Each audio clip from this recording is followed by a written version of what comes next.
তোমার মা এই বাড়িতে থাকতে পারবে না।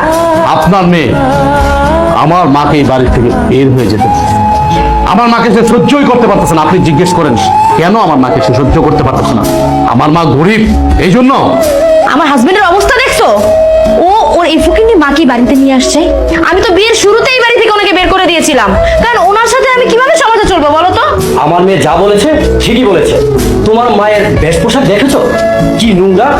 তোমার মা আমার মেয়ের সাথে মানিয়ে চলতে পারে। আরে তোমাকে আমার মেয়ে ভালোবেসে বিয়ে করেছে, সেই জন্য গ্রাম থেকে তুলে নিয়ে এসে আমি তোমাকে চাকরি দিয়ে প্রতিষ্ঠিত করেছি। তাই বলে তোমার এই গায়া মাকে আমার মেয়ের বাড়িতে নিয়ে আসবা? আপনার মুখে এই টাইপের কথা কখনো মানায় না। আপনি একটা শিক্ষিত, ভদ্র, মার্জিত ফ্যামিলির লোক।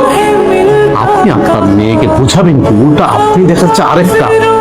এখন বুঝতে পারছি আমার বউ, আপনার কারণে আমার বউ নষ্ট হচ্ছে। আপনার মতো বাবা যে ফ্যামিলিতে আছে ওই ফ্যামিলিতে